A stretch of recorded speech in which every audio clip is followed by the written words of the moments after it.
Yay! Okay, so the snippet for this is for chapter 2, and chapter 2 is interpersonal communication and self. So we talked about the communication process before. Well, right now we're going to break down interpersonal communication within ourselves. So this chapter is about learning. It's not about learning. It's about how interpersonal communication, how is reflected in finding yourself. And it's not finding yourself. We kind of have an idea of who we are. I say that we're all different ages. Who you are now could be different, vastly different than who you were 5 years ago, 10 years ago, or slightly different. We're ever evolving. That's the beauty with self, is that we're constantly evolving. So they talk about self-concept, which is who you think you are. Self-concept it's broke down to 3 key points, and that's attitude, belief, and value. Attitude is your likes and dislikes. This is what you like and dislike. I love ice cream. I like certain music. I love Halloween. I love horror movies. I dislike rude people. I'm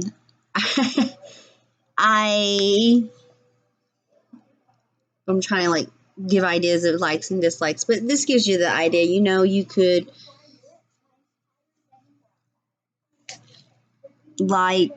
it's what you like and dislike. That's your attitude. That's pretty straightforward. The book gives it, the textbook definition. But really, attitude is just your likes and dislikes. It's what you as a person, and you find that out, when you're little, you may not like something. The old saying, try it, you might like it, which is true. I used to hate sweet potatoes. I did not enjoy sweet potatoes. I didn't like them. I didn't want anything to do with them. And then I tried sweet potato french fries, and now I am a big fan of sweet potatoes and yams. But, I love them. I love to eat them in any way I can get them. So I don't know why I was so against sweet potatoes for a long time, but I was. I also dislike hot dogs, and for me, it's a texture thing. Little snippets of information about me, but these are likes and dislikes, and it's things that you have come across, things that you may have disliked as a child, you may like now or love now, or vice versa. Things you may have really liked, but maybe you don't like them so much anymore. That could be a band, or it could be food, or it could be, people. But it's your likes and dislikes. That's one of the building cores of who you are. We also have beliefs. This is true and false. It's a way in which you structure reality, what you believe to be true and what you believe to be false. And this is based on each person. You believe that your parents love you. You believe that your significant other loves you. You believe that, capital punishment is, the election season is upon us, so there's a lot of you believes, or I believes, I believe we need reform on this, or I believe we need better reform on this. I don't believe this needs to be a hot topic, but it is. It's what your beliefs are. It's what you believe, what you believe to be true or false. And then there's values. Values is what you believe to be good and bad. Valuing honesty and trust and kindness, dishonesty, disloyalty, this all falls under the values. And these are 3 of the building blocks that's the self-concept, who you think you are. It's off of your attitudes, beliefs, and values. It's what you like and dislike, what you what you believe is good or bad, what you think is to be true or false. This is self-concept. This is who we think we are. Excuse me. What else did I want to touch upon? When it moves on from talking about who you think you are. Well, it keeps going forth on. Past that too, there's your multiple selves. What do I mean by multiple selves? There's the material self. This is the physical elements that reflect who you are. Your body, your clothes, your car, your home. And each person takes a different amount of stock into that, or what it may be, Some people, work out all the time, and that's just their thing. And some people do not. Or some people, phones, they have to have the latest, the newest, phone or computer or electronic. The material self is just the physical elements that reflect who you are. How you choose to dress, how it's just the physical things. That's your material self. Then there's the social self. And this is your self reflected through social interactions that you may have with others. And there's quite a few of these that fall under this. This is, the social you may be different with your family than who the social you that you are with your friends and coworkers and teachers and so forth and so forth and so forth. So the social you is how you are is your interactions in social settings, and that can vary. That can be multiple selves.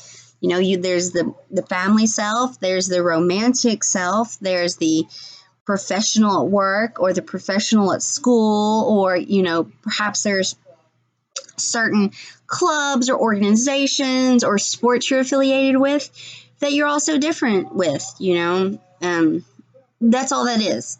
And can be numerous selves under the social, because how you may interact with your parents may be different than how you interact with your significant other or your boss or your coworkers or teachers or your advisor or your buddies. And even then, you can have a different, even say, group of friends. You can act one way with one group and one way with another, and interactions here, and even with family. So you may interact differently with your grandparents than what you would do with your parents or siblings or aunts and uncles, depending on how the dynamic. There's just so many there. So there's material self, that's the physical. The social self, that's your social interactions within just your social interactions in your everyday life. And you come across that, and there's numerous selves there. Then there's your spiritual self. This is your introspections on your values, morals, and belief. This could be your point of view on religion, whatever religious affiliation you're associated with or not associated with. Your regard for humanity in all forms. This falls under the spiritual self. So those are the selves. We've talked about self-concept with attitude, beliefs, and values. And values and stuff, all those go underneath all this. The material self is your physical, and you can have the attitudes and the beliefs and the values. The same with the social, which is your interactions with everyone.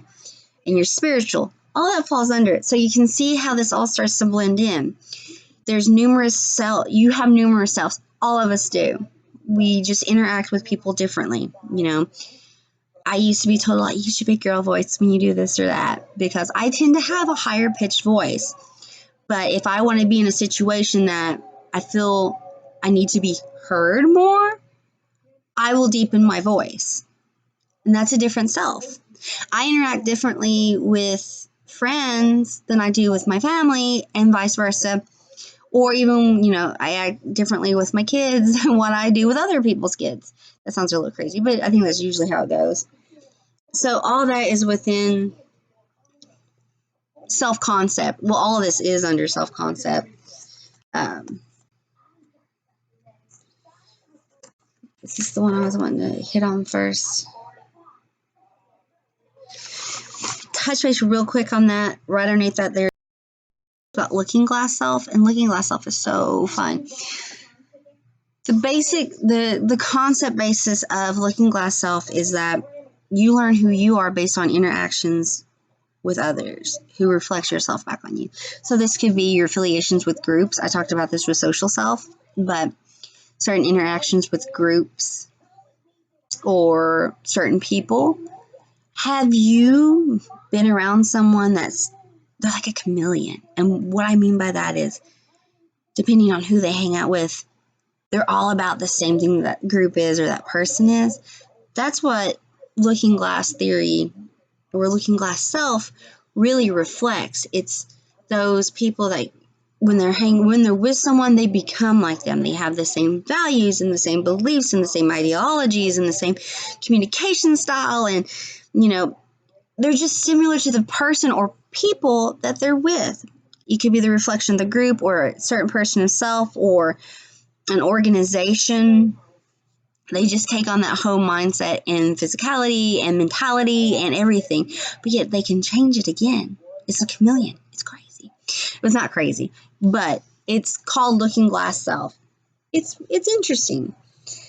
So that's in this snippet where we talked about just those concepts of self evolving for interpersonal communication and self.